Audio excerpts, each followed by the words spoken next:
Hi, this is Kerry Cunningham, and welcome to another episode of The Science of B2B. And today we're going to talk about what I call the freeloading bystander problem of B2B.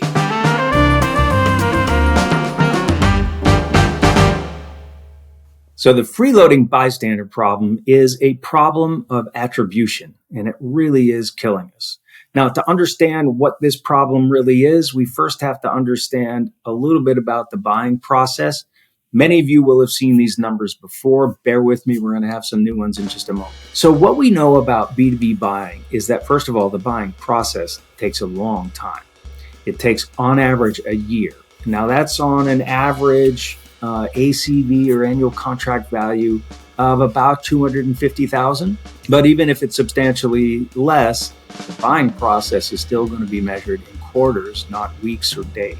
Buying process is something that is overseen by large groups of people. They're evaluating a wide variety of vendors, typically 4.5 or 5 vendors, and they have nearly 1,000 interactions, mostly digital, across that buying journey. Those are the basic parameters of the B2B buying process.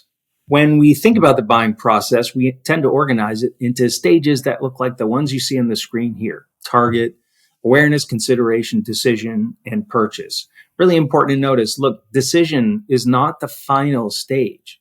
The purchase stage is different from the decision stage. And to give you a sense for why, we'll look at some more data that we have about the buying process.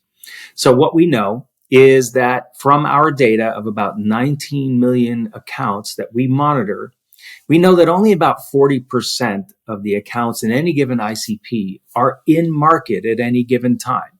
And by in market, I mean that they're showing sustained evidence of having gone out into market and they're starting to look around. And then here's what those numbers look like when you break them down. 60% of accounts not at all in market. And then the vast majority of the ones that are in market are just barely into market, right? So in a 12-month buying process, that first stage might be a quarter, where they're out poking around. They've got some budget. They've got a problem, a business problem that they're trying to solve. And the organization has a number of people who are out looking around. Now, when we measure that, the reason that we would say they're in market, this isn't simply one spike and then nothing. This is some sustained activity over and above what we normally see from an account that tells us they're actually in market. All right, so that's what that looks like. Now, look at the fall off from the awareness and consideration stages down to decision and purchase, right? Massive buyer attrition. We'll talk about that in some other episodes, but that's absolutely the way it looks. Now, if we think about a 12-month buying process, here's what this means. If an account is in the target stage and your fabulous marketing or selling convinces them to go into market, they're on average still going to be 12 months plus from being revenue for you. And if you can take these stages on down. Now, of course, these are averages and ranges, and your mileage is going to vary, but they're going to look something like this. When accounts just go out into market, you're still a long way from revenue, and they're a long way from making a decision or ultimately making a purchase. A lot of things happen along the way. So when we say a lot of things happen along the way, here's probably the single most important thing that happens. Buyers in our research tell us that when they go out into market, day one, they have 4 of the 5 vendors they're going to evaluate already in mind. Right? So remember, this is a group of, on average, 11 people. They'll tell us that 95% of the time, they have experience with at least one of the vendors they're going to evaluate. And that's everybody in the buying group. So not just the primary buyer persona or the head of that department, but the finance person, the purchasing person. Every one of those tells us that, on average, they have experience with at least one of the vendors. And that's why if you've got a buying group of 11 people, they can put 4 vendors on the short list on day one, because between them, they've got personal experience with 4 of the 5 vendors that you're going to evaluate. Right?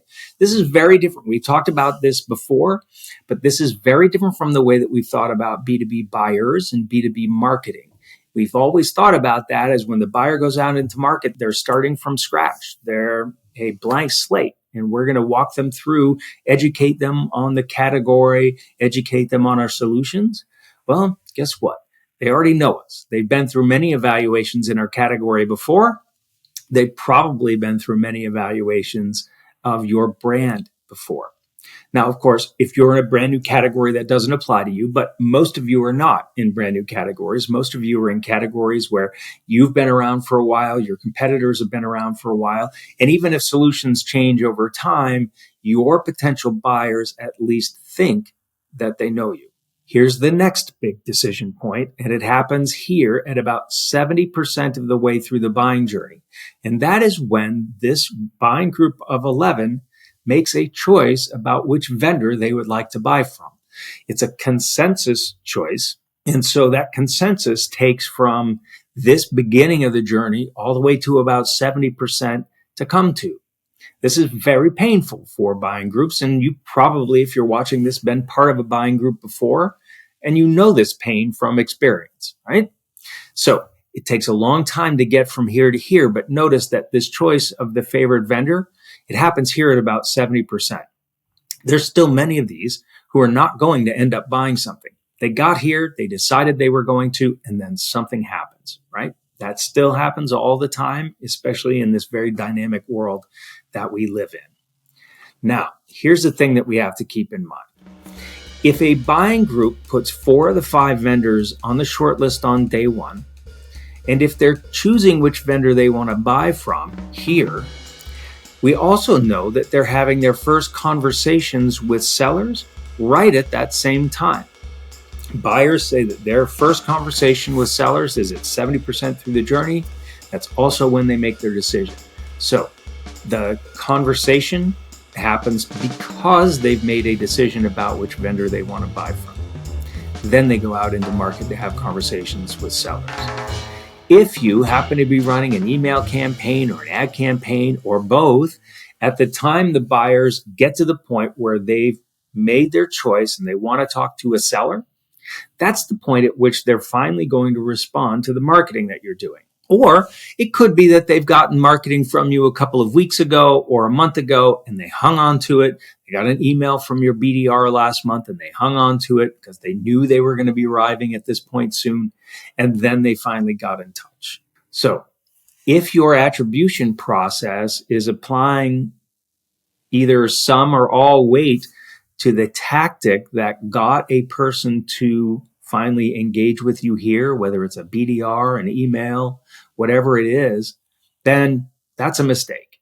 Because what got this buying group to the point where they decided to talk to you is things that happened even before they went into market, what got you on that short list in the first place, and all of the things that they've seen and done and interacted with across this period of time. So that buying group is having 860 interactions, divide that by 5, and that's how many they're having with you.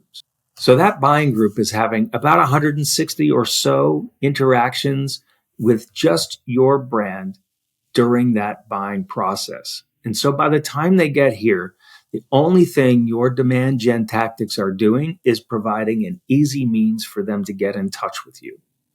That demand tactic that they use to get in touch with you is freeloading off of all the work that was done for months and months and quarters before you got to this point. And if you're assigning that tactic all kinds of value, what you're going to end up with is a lot of tactics that may or may not be any good, but which you put on the list because they just happened to be there in the moment that your buyer decided they were going to get in touch. Your buyer decided they were going to get in touch because whatever it is that they saw back here helped them put you on the short list and maybe get you to the top of that short list. All right, so what should you do instead? Well, you have to understand what's happening back here in these stages. Everything that you do should be tied to a stage. So when you have marketing activities, marketing tactics, they should be assigned a job. Those jobs should be helping buyers move through their journey. Now, I won't say moving them through the journey because you can't. You can nudge, you can help, you can enable, right? And that's what your marketing tactics ought to be doing, is helping and enabling buyers move through their buying journey, answering questions that they have. So you can look at a tactic and say, did it work to help buyers move from awareness to consideration compared to the other tactics that we used? That's absolutely fine. But if you're going to say, this tactic we ran down here is associated with all kinds of meetings that we got, yeah, because you did this stuff back here. All right, well, I hope that's clear for everybody. And I look forward to seeing you again on the next episode of The Science of B2B.